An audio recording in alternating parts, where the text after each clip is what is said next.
Hi, this is Mike Fitz, a fellow with Explore.org in the bear cams in 2018.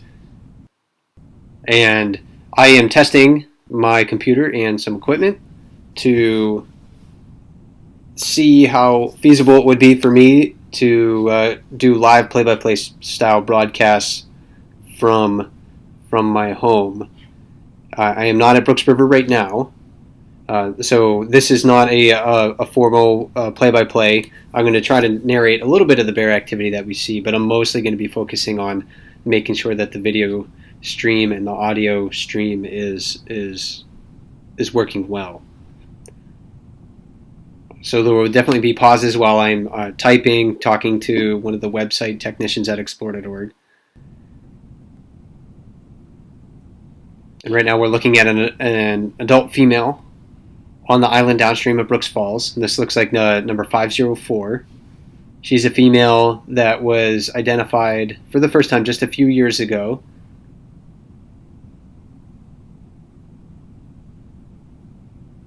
And over the last 10 minutes, I think she's been able to catch at least a couple of fish that I have seen. So today is going to be one of those days, I think, where catch rates for most bears are going to be very, very high. There's a lot of salmon jumping at the waterfall,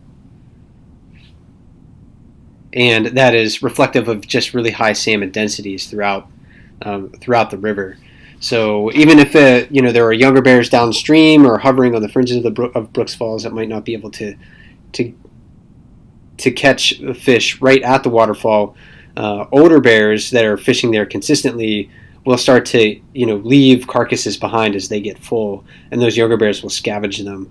And scavenging is a fairly productive fishing technique for younger bears, especially early in the season, where there's very few places that those bears could catch fish on their own consistently. Up at Brooks Falls, the spots that are best to fish at are usually dominated by very large adults. So if you're a younger bear or a smaller bear, you're at a little bit of a disadvantage coming up to Brooks Falls, and you have to take advantage of the other opportunities that present themselves. So scavenging is an important fishing technique for a lot of younger bears.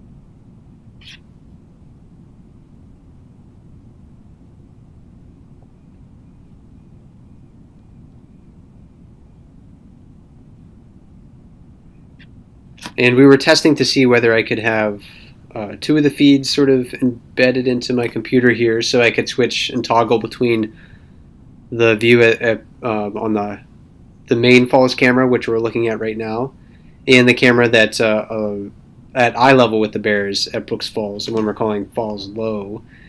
And I took that away to see if it would make the stream a little bit smoother, and we adjusted some settings, so I'm going to try to put it back in.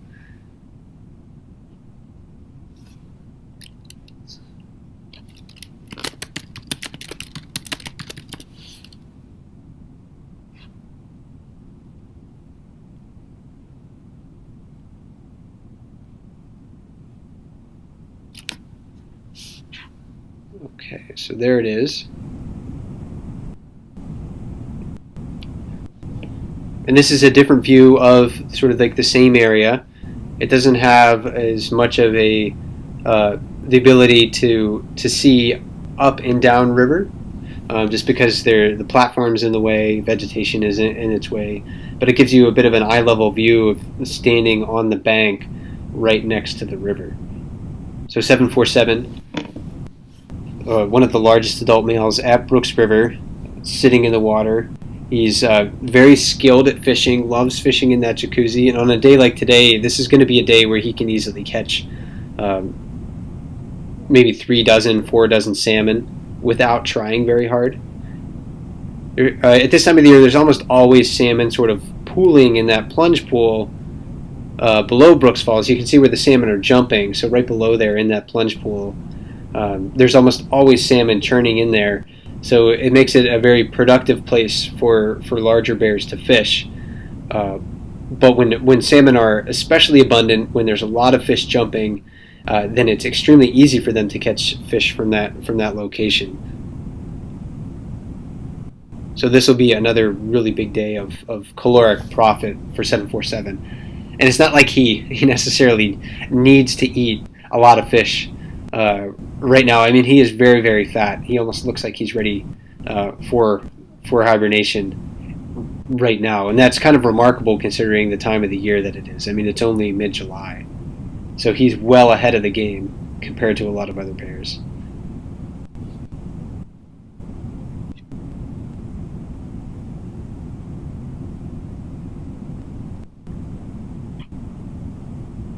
So moving back into the jacuzzi now.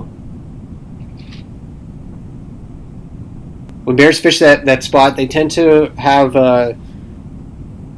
locations that they like to sit in. They don't really kind of vary by going, to the left or to the right or perpendicular to the flow of the water. Mostly they're sitting there or standing there, facing the waterfall, parallel to the flow.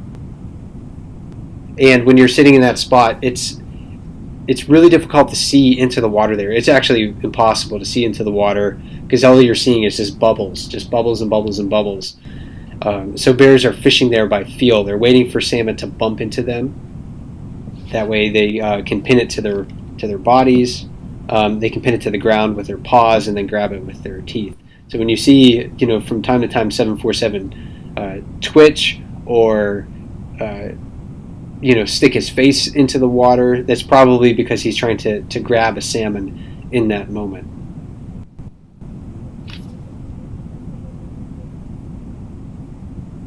And a family of common mergansers in the foreground swimming away. Their clutch size varies. They will kind of swap broods from time to time.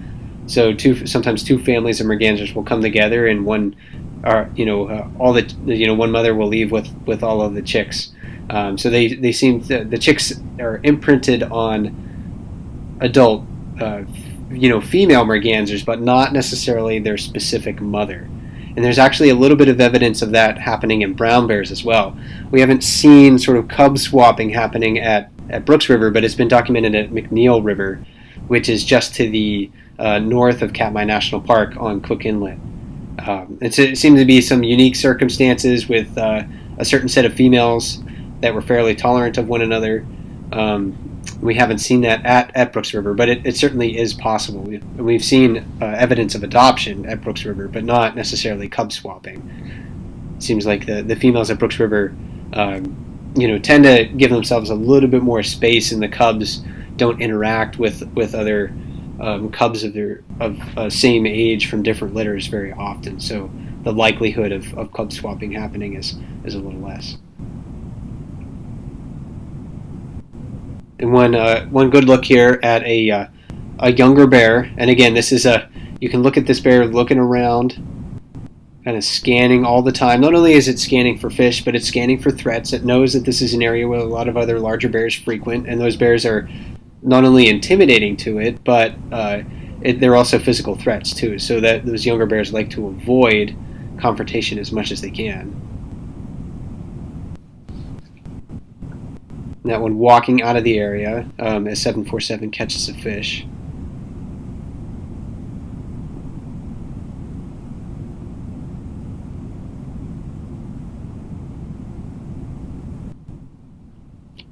Transitioning back to the Falls High camera right now. And again, this is number 504, working her way back to the island with a fish. And we've seen her charge into the water several times to catch a salmon this morning. And that's, again, an energy-intense strategy. But when the salmon densities are really high, it's definitely worth it. And right now, the bears do want to catch as many fish as they can, because as the salmon spawn and begin to die, they're just going to become less and less energetic. So they're expending a lot of energy as the salmon, that is, expend a lot of energy as they're migrating through fresh water. They're not feeding when they re-enter fresh water, so their energy stores are being depleted fairly quickly. And if you can catch salmon that arrive at the river right now, you can get a fish that has about 4,500 calories in it. When bears have to fish for dead and dying salmon later in the season at Brooks River, if you're watching the cams in September and October, you'll see bears primarily doing that. Those salmon are worth probably half the amount of calories. They're easier to catch, however. So that's the trade-off. Right now, if you can catch fish, you can make really big profits in calories. But if you can't do it right now, there's opportunity to do it later in the year. But you just have to catch more. It's maybe for the same amount of calories. And again, 504 eating basically all of that fish, including the entrails. So that suggests that she's still pretty hungry. Saving the head for last. The brain is one of those parts that is fairly fatty.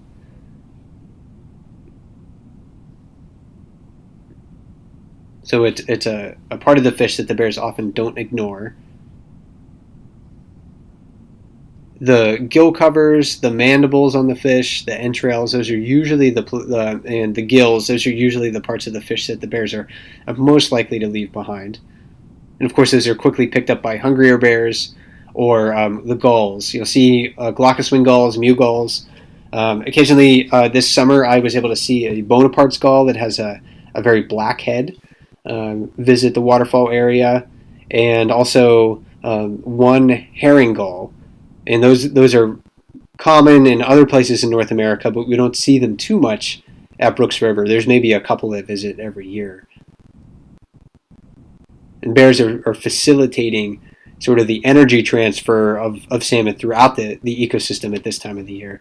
These animals that hover sort of, again, on the fringes of the waterfall, the magpies, ravens, eagles, gulls, they would not be able to catch fish at this time of the year without the bears killing them first. They would have to wait until the salmon begin to spawn, or after that, actually, when the salmon are dying, before they could get their meals.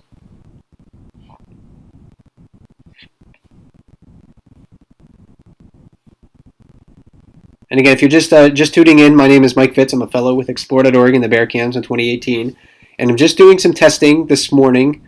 I am not at Brooks River, so I'm working with one of the website technicians at Explore to see how well I can embed the feed and overlay my voice to do some live play-by-play style broadcasts when I am not at Brooks River.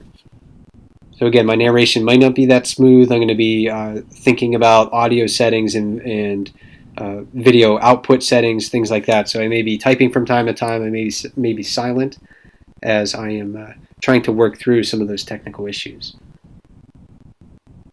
But maybe we got things a little bit dialed in for the time being.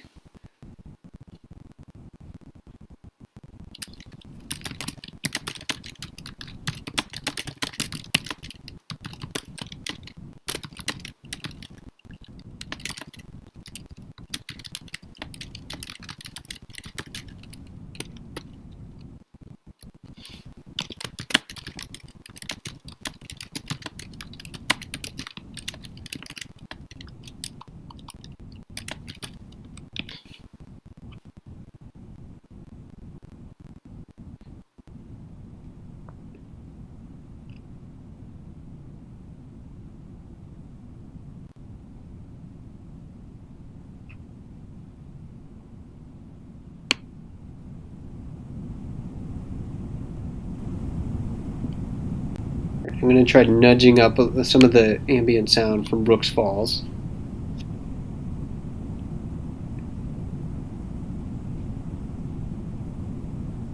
Now as we look to the near bank here, close to the waterfall, you can already see some salmon carcasses accumulating. It looks like an adult female sitting. They're standing at the base of the waterfall. This looks like number 854 divot.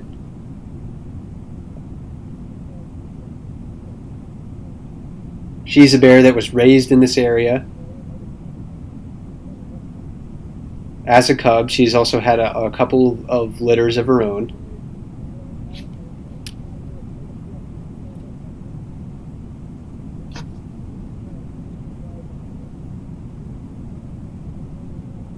Most recently, she had cubs last year, but she probably weaned those in the springtime. Now she's single again. She has the potential to come back with cubs next year, but a lot of times brown bear females need several years in between litters before they're able to reproduce once again. So, but if she has a really good year as far as gaining weight, then it's more likely that she'll be able to give birth to cubs this upcoming winter. So the fat that she's gaining is not only for herself, but it'll help her body determine if she can have offspring. Bears go through a process called delayed implantation. So she may have fertilized basically ovum within her right now, but they're going to be in a state of arrested development until she goes into the den, and then it's going to implant in the uterine wall and begin to develop into bears. But if she doesn't have sufficient fat reserves, or her body sort of unconsciously is making this decision, she doesn't have those fat reserves, then her body may reabsorb those embryos, and she may not give birth. So that sometimes we will see brown bears here go several years in between litters, and it's possible that maybe their cubs died while they were walking to Brooks Falls, or in the springtime or something like that. But often they probably just don't reproduce. Maybe the mating was unsuccessful. Maybe they didn't have the fat reserves. But there's several factors that can weigh into that. Brown bears are very slow to reproduce overall, however. So at minimum, they can really only have a litter of cubs and wean them once every 4 years. So 4 years is usually the transition time between litters. You have a year on your own, and then 2 years with your cubs, and you kind of wean them on your third year, and you're on your own again. So every 4 years is about the maximum reproductive rate for the average female here.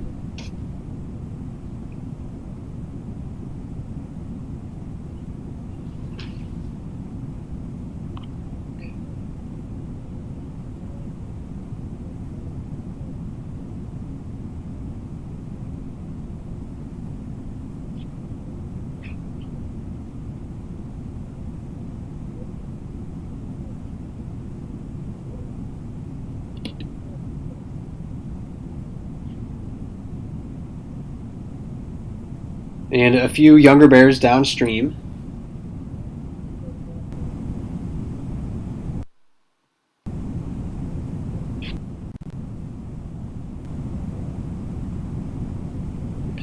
And again, one of the things that we'll have to get used to while I'm testing these settings is my ability to toggle in between the cameras.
And if you've been watching onexplore.org this morning, or wherever in the day you happen to be around the world, again, my name is Mike Fitz, and I'm a fellow with Explore.org in the Bearcans 2018.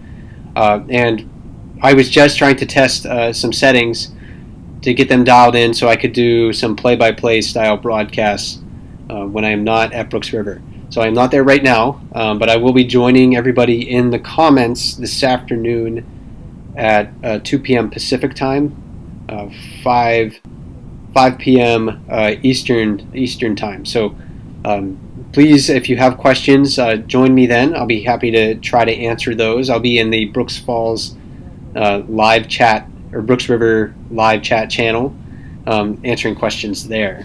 In the meantime, enjoy the Bears. I will be hopefully scheduling some play-by-play style broadcasts for later this week and next week. So this is definitely still one of the best times of the year to watch brown bears fishing at Brooks River. There's lots of salmon to be found, and that means there's going to be a lot of bear activity as well. So thanks for listening in and helping us troubleshoot any sound and video issues, and I will talk to you soon.